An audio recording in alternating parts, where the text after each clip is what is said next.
हो गई है विदाउट स्ट्रेचिंग, या उसने स्ट्रेच का लफ्ज़ नहीं यूज़ किया, तो फिर आप क्या करेंगे, आप बोलेंगे टू और आंसर ठीक है।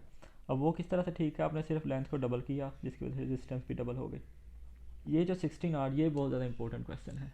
इसमें वो बात करेगा कि रेडियस, रेडियस उसने क्या कर दिया है, हाफ कर दिया है।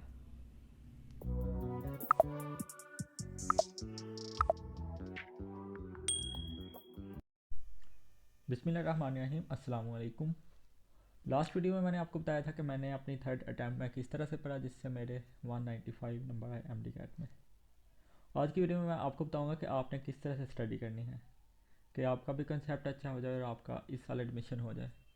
तो मैं ज़्यादा लंबी बात नहीं करूँगा, सिर्फ मेन मेन पॉइंट आपके साथ डिस्कस करूँगा और आप कोशिश करोगे सारे पॉइंट एक बार ज़रूर सुन लो, आपको बहुत फ़ायदा होगा उनसे। तो वीडियो शुरू करते हैं आज की। तो सबसे पहले तो बात यह है कि आपने अपना गोल डिसाइड कर लेना है कि मेरा जो पॉइंट है मैंने कितने नंबर लेने हैं।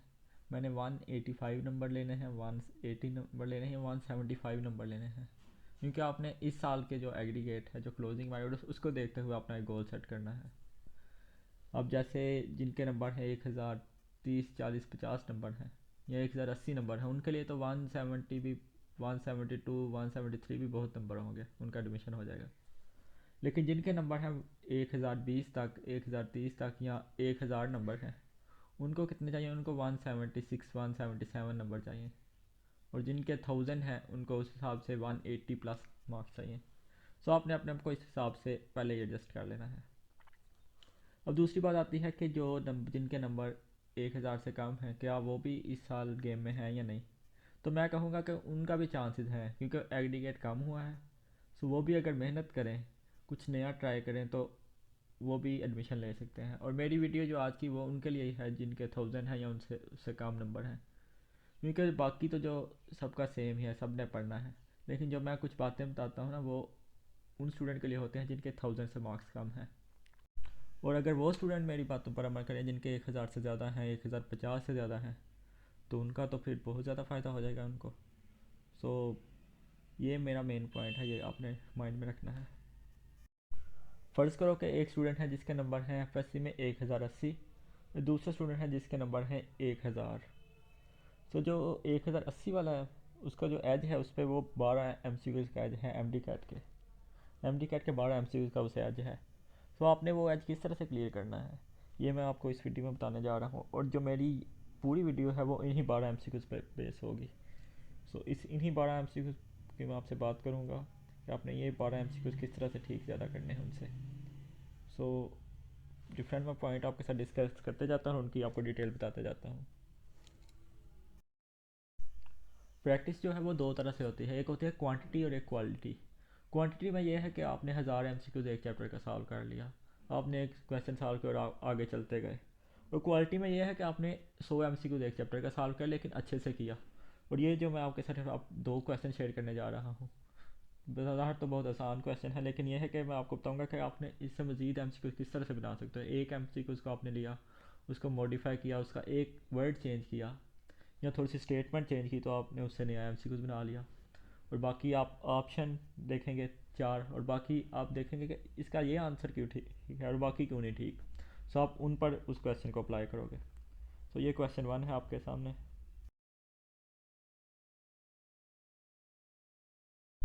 जो पहला क्वेश्चन है वो ये है कि kidney reabsorb dash percentage of filtered water.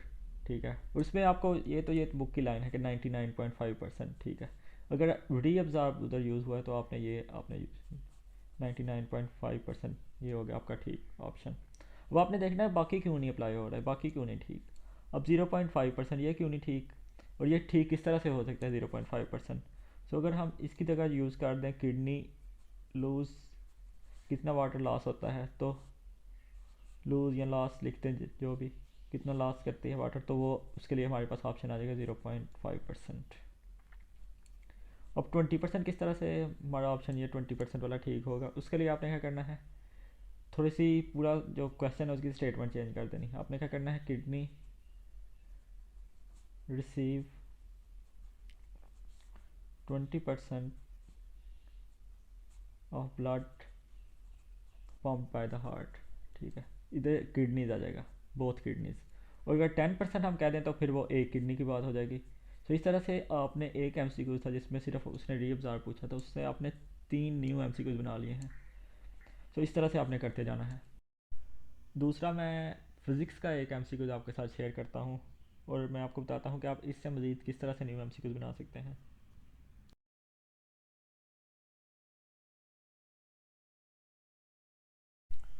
और दूसरा क्वेश्चन ये है कि हमने वायर को स्ट्रेच किया है और उसकी लेंथ डबल हो गई है और उसका भी रेजिस्टेंस पे क्या इफेक्ट होगा। आपको पता है कि हमने इस क्वेश्चन के लिए हमें पता है कि हमने वॉल्यूम कांस्टेंट रखना है। और वॉल्यूम क्या है, volume is equal to length into area. अब क्या है कि लेंथ अगर डबल हुई है तो एरिया हाफ हो जाएगा उसको कांस्टेंट करने के लिए। सो लेंथ डबल हुई, एरिया हाफ हुआ, तो आंसर 2 × 2 4 आ गया, 4 हो गया। और अगर हम उसने स्ट्रेच किया इस वजह से वॉल्यूम कांस्टेंट रखेंगे। अब उसने अगर कह दिया है कि लेंथ डबल हो गई है विदाउट स्ट्रेचिंग, या उसने स्ट्रेच का लफ्ज़ नहीं यूज़ किया, तो फिर आप क्या करेंगे, आप बोलेंगे 2 और आंसर ठीक है। अब वो किस तरह से ठीक है, आपने सिर्फ लेंथ को डबल किया जिसकी वजह से रेजिस्टेंस भी डबल हो गई। ठीक है। अब 1/2 आर ये कब होगा, अगर क्वेश्चन में है कि लेंथ को आपने हाफ कर दिया है तो आपका आंसर ये बन जाएगा। और ये जो 16 आर, ये बहुत ज़्यादा इंपॉर्टेंट क्वेश्चन है। इसमें वो बात करेगा कि रेडियस, रेडियस उसने क्या कर दिया है, हाफ कर दिया है। अब वायर इज स्ट्रेच, और हाफ किस तरह से किया है, वायर को स्ट्रेच करने की वजह से। वायर को उसने स्ट्रेच किया है जिसकी वजह से रेडियस हाफ हो गया है। स्ट्रेच और रेडियस क्या हो गया, हाफ हो गया। ठीक है, ये क्वेश्चन आएगा, इसके लिए आपने इस तरह से मॉडिफाई करना है।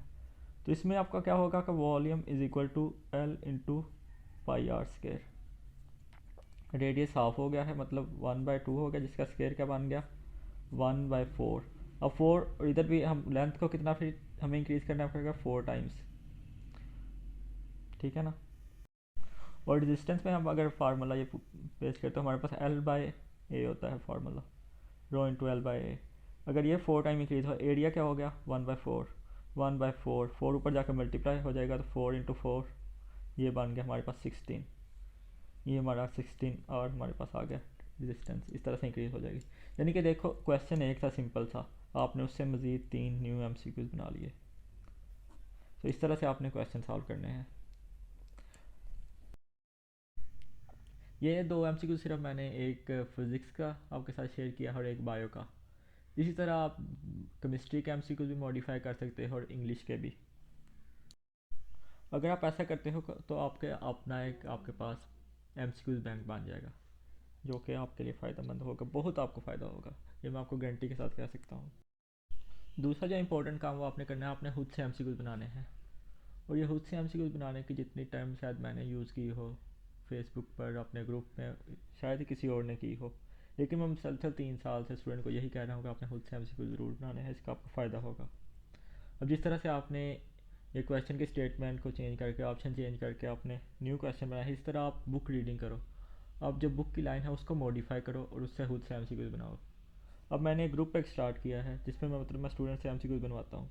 लेकिन क्या है ना कि स्टूडेंट वो उसे एक काम लेकर चलते हैं, अपने लिए नहीं कर रहे, बस वो कहते हैं कि हमने 10 एमसीक्यूज इस चैप्टर से बना ले, बस काम ख़त्म हो गया। एक चैप्टर के कम से कम 100 150 आप एमसीक्यूज बना सकते हो। आपने सारे नोट नहीं करने, आप कोई 10 20 नोट कर लो जो आपको लगता है ये अच्छा क्वेश्चन बन रहा है। और बाकी क्या है, बाकी वैसे ही अपने जहन में सोचो क्वेश्चन।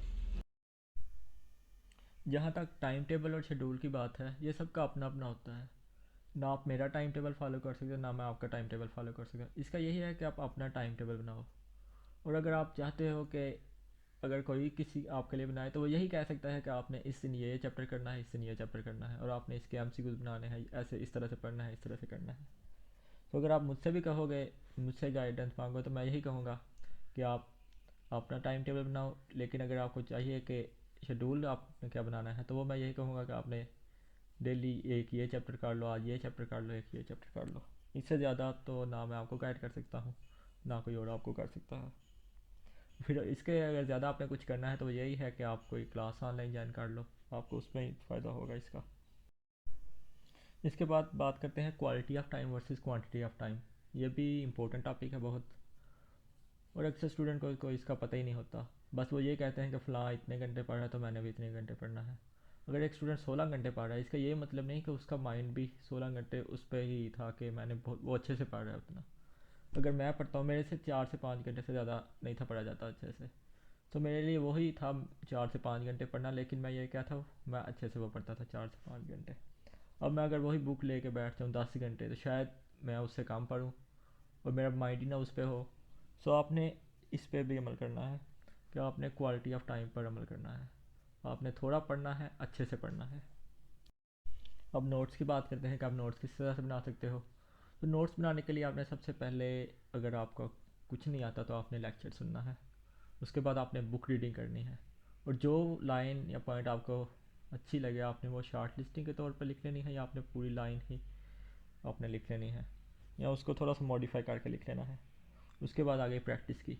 फिर जिस तरह से मैंने जो पहला पार्ट प्रैक्टिस का बयान किया था कि आपने किस तरह से प्रैक्टिस, उसमें जिस तरह से आपने 4 MCQs बनाए हैं, वही 4 में से आप कोई एक MCQs जो आपने मॉडिफाई किया वही आप लिख लो, या आपको क्वेश्चन अच्छा लगा है बहुत तो आप वो क्वेश्चन ही नोट कर लो, वो आपके नोट्स बनते जाएंगे। इस तरह आपके बहुत लेंथी नोट्स अच्छे बन जाएंगे, जो कि जब आप लास्ट स्टेज में पढ़ेंगे तो आपको उसका फ़ायदा हो जाएगा। नोट्स का आपको ना सिर्फ MD कैट में फ़ायदा, बल्कि आगे जाके अगर MBBS में भी आप नोट्स बनाते हो उसका भी आपको फ़ायदा होगा। अभी डॉक्टर नजीब के लेक्चर हैं रीनल फिजियोलॉजी पे, तकरीबन 10 घंटे के लेक्चर हैं, लेकिन वो मैंने नोट्स बनाए हैं। वो मुझे तकरीबन, अब अगर मैं वो नोट्स पढ़ूंगा तो जो main main concept doctor Najeeb ने बताए थे वो मैं कितने तकरीबन 20 से 30 मिनट में वो सारे कंसेप्ट क्लियर मेरे हो जाएंगे नोट्स देख के। तो इस तरह से कोशिश करो नोट्स अच्छे से बनाओ। क्वेश्चन लिखो, जो क्वेश्चन आपको अच्छा लग रहा है वो लिखो, या आपको बाहर से अगर कोई फेसबुक से आपको क्वेश्चन देखते हो तो आप वो नोट कर लो। इस तरह से आपके नोट्स अच्छे बन जाएंगे। अच्छा, लास्ट वीडियो में मैंने आपको बताया था कि मैं एज अ टीचर भी था ग्रुप में और एज अ स्टूडेंट भी था, और मैं किस तरह से पार्टिसिपेट करता था दोनों। और अब मैं आपको बताऊंगा कि आप किस तरह से कर सकते हो। सबसे पहले तो ये है कि अगर आप एज अ टीचर या एज अ स्टूडेंट मेरा ग्रुप ज्वाइन करना चाहते हो, जो मैंने स्टूडेंट्स के लिए बनाया है, एक क्लास स्टार्ट की है, तो आप वो भी क्लास ज्वाइन कर सकते हो। उसमें यह है कि अभी तकरीबन 30 मेंबर्स हैं, लेकिन उनमें से तकरीबन 2 या 3 ही एक्टिवली पार्टिसिपेट कर रहे हैं। अगर आपके पास 10 या 12 स्टूडेंट मुझे ऐसे मिल जाएं जो कि एक्टिवली पार्टिसिपेट करें, तो फिर क्या है कि हमारे पास एक अच्छा MCQs बैंक बन जाएगा, जिससे आपकी तैयारी ना सिर्फ अच्छी होगी बल्कि आपका कंसेप्ट भी अच्छा हो जाएगा। दूसरा ये कि अगर आपको मेरी क्लास नहीं भी ज्वाइन करनी और आप अपना स्टार्ट करना चाहते हो लेता से ग्रुप, तो आप फेसबुक में पोस्ट करो। फेसबुक में पोस्ट करो, उसमें जो देखो कि जो जो एक्टिवली पार्टिसिपेट करना चाहता है, तो आप अपना 5 6 या कम से कम 10 स्टूडेंट का एक ग्रुप बना लो। फिर क्या है कि जो मैंने बातें की हैं कि आपने किस तरह से प्रैक्टिस करनी है, किस तरह से MCQs बनाने हैं और किस तरह से नोट्स बनाने हैं, फिर आप वो शुरू कर लो। फिर अपना अपना, तो अगर आप फिर वो एक दूसरे के साथ शेयर करो तो क्या होगा, आपका ना सिर्फ MCQs बैंक इंक्रीज़ होगा बल्कि आपका कंसेप्ट भी अच्छा हो जाएगा। और बाकी आप जब डिस्कशन करोगे तो उससे आपका क्या होगा, कंसेप्ट और अच्छा हो जाएगा और आपकी प्रिपरेशन सबसे ज़्यादा अच्छी हो जाएगी। तो ये थोड़े बहुत पॉइंट थे जो मैं आपके साथ डिस्कस करना चाहता था, और ये जो था ये बहुत ज़्यादा इंपॉर्टेंट पॉइंट है, इस पर आपने ज़रूर अमल करना है।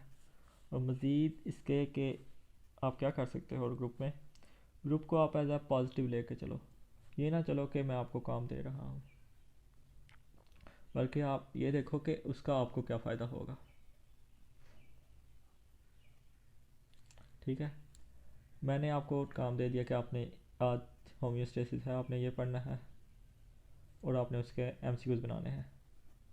तो आप ये ना देखो कि आपको एक काम मिला और आपने इसके MCQs ज़रूर बनाने हैं। आप आज रिलैक्स कर लो, आप कल करो, कल आप MCQs बना लो। और 10 MCQ तो मैं वैसे कहता हूँ ना कि आपने कम से कम 10 MCQs बनाने हैं। आप इसके 20 बनाओ, 30 बनाओ, या आप जितने आराम से बना सकते हो ज़्यादा से ज़्यादा बनाओ। ठीक है ना, ये आपका हो गया MCQs बनाना, प्रैक्टिस करना, डिस्कशन करना और एज अ ग्रुप टीचर और स्टूडेंट का काम। MD का रिपीटर के लिए यह सफ़र बहुत ज़्यादा मुश्किल है। टाइम थोड़ा है लेकिन सफ़र बहुत मुश्किल और लंबा है। लेकिन और इसके लिए मैं अक्सर एक शेर भी आपके साथ शेयर करता हूँ। कश्ती है दरिया में पर दूर है किनारा, कश्ती है दरिया में पर दूर है किनारा, तेरे सिवा जहाँ में कोई नहीं सहारा।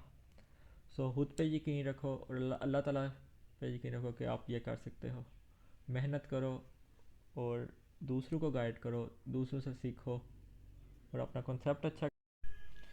एक पॉइंट मैं अपनी वीडियो में बताना भूल गया, वो ये है कि आपने अपने वीक एरियाज़ को कवर किस तरह से करना है। जो वीक एरियाज़ हैं आपके, जैसे कि मेरा था बायोटेक्नोलॉजी का चैप्टर, वो मुझे 2 साल में नहीं था हुआ। तो तीसरी बार मैंने किया तब मैंने उसको मैक्सिमम टाइम दिया और उसके सबसे ज़्यादा मतलब एम बनाए। मैंने लिखता कम था लेकिन यह जहन में बनाए थे काफ़ी ज़्यादा एम। सो जो आपका वीक एरिया था उनको पहले क्लियर करो, उनका कंसेप्ट क्लियर करो। और सबसे ज़रूरी बात कि अल्लाह ताला से बहुत ज़्यादा दुआ करो, नमाज़ पढ़ो, दुआ करो। इसके अलावा अच्छे काम करो, दूसरों की हेल्प करो। ये सफ़र में एक दूसरे का साथ दो ताकि आसानी से गुजर जाए। ना सिर्फ इसका दूसरों को फ़ायदा हो बल्कि उससे ज़्यादा इसका आपको फ़ायदा होगा। अगर आपको वीडियो अच्छी लगी है तो अपने दोस्तों के साथ ज़रूर शेयर करो और मैक्सिमम शेयर करो, क्योंकि ना सिर्फ इसका आपको फ़ायदा होगा बल्कि अगर व्यू आएंगे तो मुझे भी हौसला मिलेगा और मैं मज़ीद अच्छी अच्छी वीडियो आपके साथ बना के शेयर करूँगा। इसके अलावा अगर आपको जो पॉइंट वीडियो का अच्छा लगा है या जो पॉइंट मैंने अच्छे से एक्सप्लेन नहीं किया वो आप कमेंट करके मुझे बता सकते हो। अपना ख्याल रखो, अल्लाह ताला आप सबको कामयाब करे। अल्लाह हाफिज़।